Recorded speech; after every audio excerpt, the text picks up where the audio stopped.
Hello everyone, this is Monisha, Assistant Professor, Department of English. Today we are going to see about Chaucer, William Langland, Sir Thomas Watt, Earl of Surrey, Sydney, and Spencer.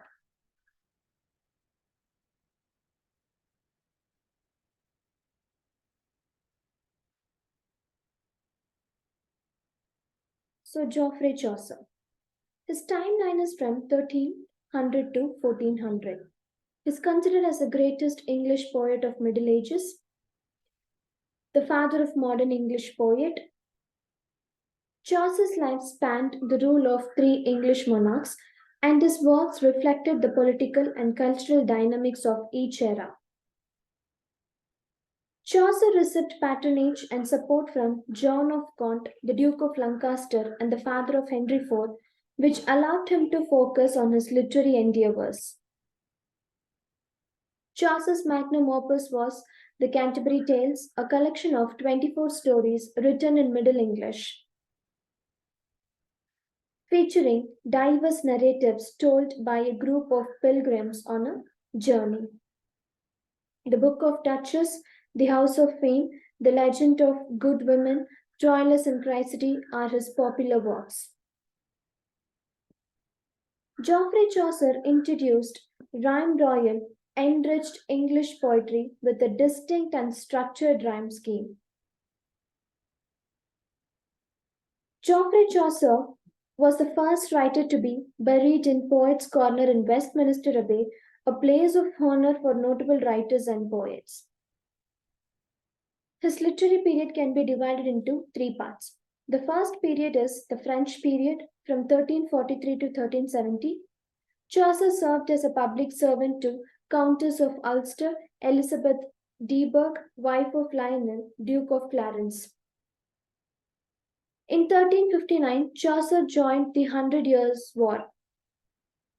Next is Italian period from 1370 to 1385. Chaucer joined royal service in 1370. King Edward III paid him pension for his diplomatic journeys to France, Spain, and Italy. In 1366, Chaucer married Philippa de Roet, the daughter of Fanny Roet. English period from 1385 to 1400. Chaucer joined Court of England and became Justice of Peace and later became Member of Parliament of England. Next comes Earl of Surrey. His real name is Henry Howard. His disciple of Thomas Watt, Surrey was influenced by the work of Sir Thomas Watt, another renowned English poet of the same era. Surrey is credited with introducing blank verse, which is unrhymed iambic pentameter, into English poetry. Surrey, along with Watt, translated and adapted Petrarchan sonnets into English, helping popularize this Italian poetic form. Thomas Watt is often credited with introducing the sonnet form into English literature. Surrey is known for his sonnet sequence, where a sonnet sequence addressed to fictional character named Geraldine, possibly inspired by his unrequited love. Next comes William Langland. His timeline is from 1330 to 1386. William Langland was a prominent medieval poet known for his significant contributions to Middle English literature. Langland employed satire as a literary device to comment on the social and political issues of his time. He is well known for his work The Vision of Pius the Plowman, written in 1939, is a significant Middle English poem that dwells into various aspects of life and morality. So in 1399, after the success of his great work, he was possibly writing another poem called Richard the Redless, a protest against Richard II's ruling life. So next comes Sir Thomas Watt. So his lifeline is from 1503 to 1542. Sir Thomas Watt was a prominent English poet and diplomat in early 16th century. Watt served as an ambassador under King Henry VIII, representing England's interest abroad. He is credited with introducing the Petrarchan sonnet form, influenced by the Italian poet Petrarch to English poetry. During his lifetime, none of his works was published. In 1577, Richard Tottle published Tottle's Miscellany, a collection that included 96 of Watt's poems, posthumously sharing his literary contributions. Watt's body of works includes 271 poems, reflecting a significant output as a poet. Later, Tottle's Miscellany is also called as Songs and Sonnets, capturing the essence of his contents. Watt employed various stanza forms, including epigrams, satires, monrhyme, terza rhyme, ottava rhyme, quatrains, and iambic tetrameter, showcasing his versatility in poetic expression.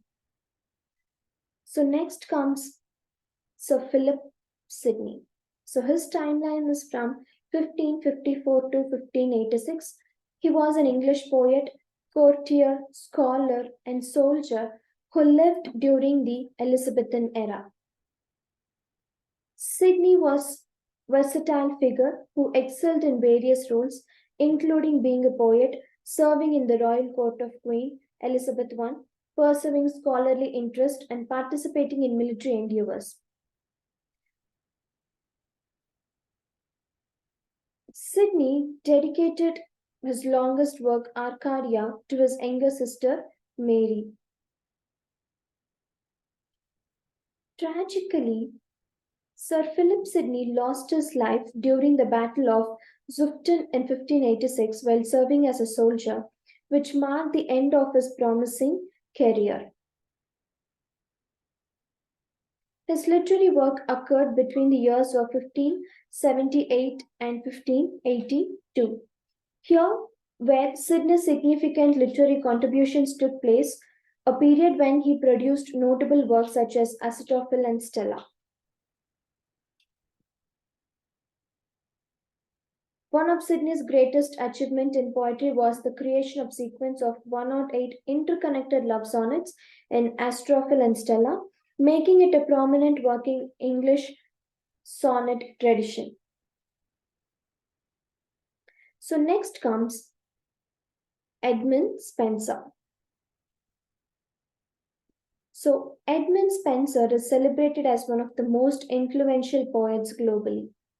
Charles Lamb, a renowned essayist, hailed Spenser as a poet who inspired other poets. Edmund Spenser is famous for his work, The Faerie Queene, a significant work in English literature. Spenser dedicated his epic poem to Queen Elizabeth I, honoring her reign. Spenser is credited with creating the Spenserian stanza, a unique form of verse with 8 lines in iambic pentameter, followed by a 9th line in iambic hexameter.